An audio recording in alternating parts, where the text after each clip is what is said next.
Right then, we are back, and today we have some tag team action recreating the match that happened at Halloween Havoc this year as Leon Slater and Je'Von Evans took on La Parka and Mr Iguana. Leon Evans versus La Iguanas. That's what we're going with. So this is a new La Parka we're using as well, but I'll get into that in a minute. First of all, we have got Je'Von Evans. He is on +2 after 6 matches. Of course, all those matches have taken place so far this year. He's had 2 singles wins, 3 singles losses, 1 8-man tag loss, and 4 bonus points from various matches he's been involved in. So he's actually done pretty solidly, to be honest, for a young up-and-comer. Of course, he's going to be in our ranking system for a very long time, with the age being, was he pretty early 20s, I think, isn't he? So, yeah, sky's the limit for this guy, really. And he is teaming up with another guy who's also in his early 20s, and that is TNA's Leon Slater. He is on -2 after 6 matches. Again, all 6 matches have taken place so far in 2025. So 2 guys that I think we're going to see a lot from in SWE in the future, both in and around the Cruiserweight division, of course. Leon Slater being from England as well. European division for him, maybe. And I think it's a matter of time before Slater ends up in NXT as well, isn't it, really? That's basically how this new deal between TNA and WWE works. TNA finds some good young talent on the independent circuit, and then WWE just steal them. So yeah, I think that's exactly what's going to happen. I think the likes of Leon Slater, the likes of Joe Hendry, we've already seen Jordan Grace. I think it's a matter of time before Slater's over there as well. As soon as his contract with TNA expires, he is straight into WWE, I think. Right, their opponents, first of all. Who's it first? Is it La Parka? It is. So this is a new La Parka we're using, by the way. This La Parka debuted in AAA in 2025, reviving the character, of course, after the previous iteration of La Parka, who was Jesus Alfonso Huerta Escoboza, and passed away a few years back. So this is the newer version. You can see he's a lot skinnier, actually, as well. And I don't really know who's under the mask at this point in time. The knowledge is not out there. We don't know who it is or how young they are or anything like that. But, yeah, it's nice to see the character continue on. This will be the 3rd person to play La Parka full-time in AAA. Of course, the original one left AAA in the mid-90s to travel over to WCW. They replaced him because obviously that's what they're doing in Mexican wrestling. The character lives on, the people playing it change. So they had a second one, which was Jesus Alfonso Huerta Escoboza. And then when he passed away a few years back, they have decided this year to bring that character back. So we are classing this as a debut. This is La Parka number 3. And he is teaming up with another man who made his debut in SWE this year and has had a lot of opportunities. It is Mr Iguana. He has had 10 matches so far this year, currently sits on 0 points. 3 singles wins, 4 singles losses, 3 tag team losses, but 4 bonus points from various eliminations and winning multiple person matches. So he's doing pretty well for himself as well. Not someone I ever see being at the top end of the ranking system, to be honest, but someone who is going to get consistent opportunities just because he gets a lot of views.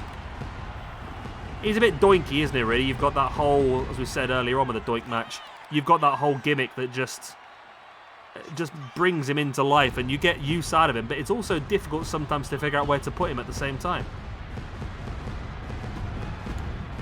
Here we go then, action underway. So this is going to be a standard Tornado Tag Team Championship. It's a Right, let's start the sentence again. This is a standard Tornado Tag Team match. No disqualifications because that's the way the game does it. No countouts. Pinfalls and submissions have to take place inside the ring, and it will be first pinfall or submission to get the win. This one, in my mind, is pretty even, I think. I think if it was real life, I mean, I don't know what happened in real life with this match. I'm assuming that the young lads got the win, did they? Halloween Havoc. No, Halloween Havoc. Havoc 2025. No, okay, that doesn't work. Okay, let's just do Halloween Havoc. Okay, that's not worked for me at all then. Let's do Leon Slater, that'd be easier. Leon Slater, there he is, 8.5 out of 10 rating overall. Matches, NXT. There we go. Yes, it was a victory in real life for Je'Von Evans and Leon Slater, as I would have expected, to be honest with you.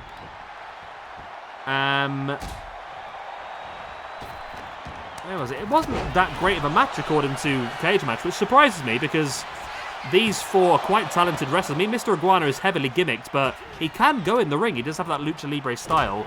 It's got a 6.6 rating on Cage Match from the fans after 164 votes, and it's got a 2 3/4 star rating from the newsletter after, you can't say it was under time. They got 18 minutes. It was one of the longest matches on the card, so I'm surprised it didn't do better than that, to be honest. The best match of the evening apparently was Ethan Page versus Dr. Wagner. That was a 4 1/4 star match and an 8.12 out of 10. So this match was the 3rd best match on the card, also behind Tatum Paxley versus JC Jane. So, yeah, interesting. I would have expected better from these guys, to be honest. But, yeah, I do feel like it's tricky, isn't it? Because I think in real life, Je'Von Evans and Leon Slater would be the favourites. However, on this game, because the way that WWE and that are, they have rated a lot of the NXT guys significantly lower. But I think I might change it now. I've already upped Obafemi because I felt his ranking was pretty low. So I think I put Obafemi up to an 88, which I think was a pretty fair level for him. But I think the likes of Trick and Je'Von, I think, should get a boost. Well, let me know what you think. Where do you think that Je'Von Evans sits in terms of ranking on this game? I'm thinking like an 83, 84 is a safe place for him to be. I don't think he's quite that main event level, but I think he's a solid sort of mid-carder at this point in time. But let me know where you would consider him to be. Same with Trick Williams as well. I think Trick maybe a little bit higher, maybe sort of 85 maybe. I think if we did Evans at 83, Trick at 85 and Obafemi at 88, I think that's probably a fair place for them to be now, don't get me wrong. They all have potential to go even higher than that, but I think for now, that's a fairish place for them to be, do you think? Let me know what you think. As Mr Iguana there with a backdrop. So yeah, this La Parka, much skinnier than the other ones we've used. I must admit, much skinnier. There's the strikes, the chops, a little bit of everything now in with a Russian leg sweep by La Parka. On Je'Von Evans, in with a pin. And I wonder whether this whole tag team is going to go anywhere.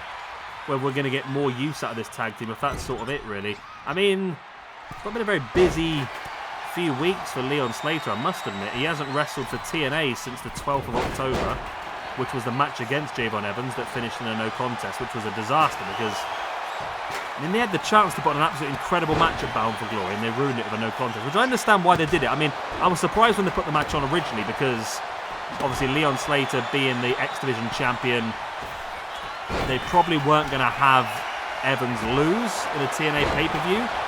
So that was the only way they could really finish it, but it was a bit of a surprise to me, yeah. Evans is actually Slater's actually wrestled more in NXT recently than he has in TNA. He's only wrestled 2 matches in TNA since the beginning of September, which is pretty poor, to be honest with you. Whereas NXT, he's wrestled 4 matches since the beginning of October. So, yeah, maybe what I was saying earlier on about him slowly moving to NXT has happened a little bit quicker than I thought, to be honest. And at the moment, he's actually over in the UK at the moment, wrestling at Revolution Pro, or Rev Pro. Recently wrestled Liam Slater, I don't know if they're related, and Alan Angels. Is Liam Slater related to Leon Slater? I don't think he is. Trained by El Ligero.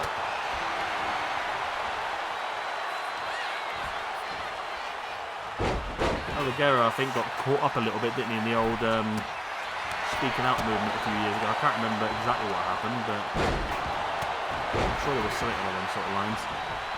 But yeah, this one's interesting because, yeah, I say this one could go either way at this point in time, to be honest. And it's a fun little twist. Obviously, the classic WCW Halloween Havoc arena.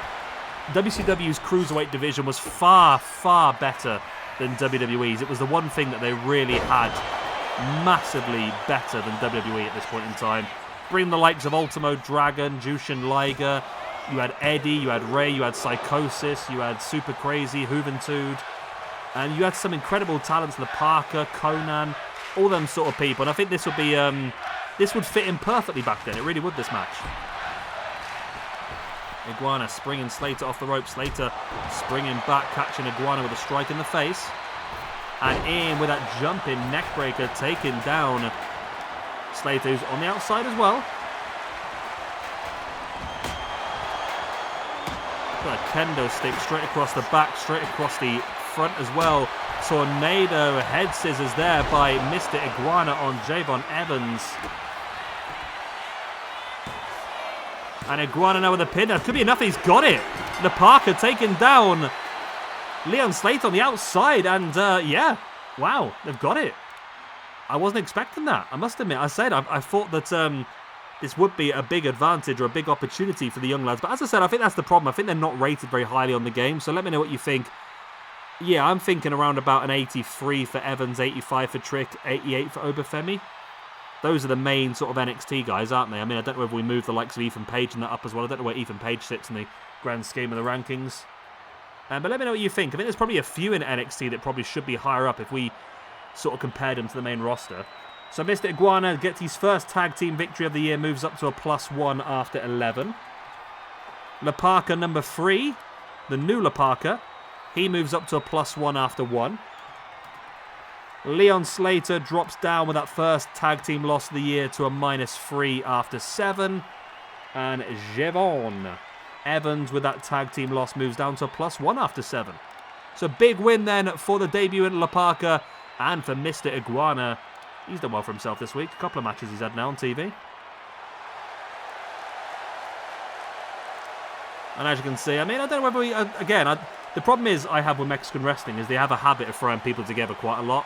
So I don't know whether we do log these two as tag teams or if this was just a one-off. I feel it's more of a one-off. But let me know what you think in the comment section down below. Does La Iguanas continue on, or even Leon Evans? I know they're terrible. Je'Von Slaters. They're terrible nicknames, aren't they? But it is what it is.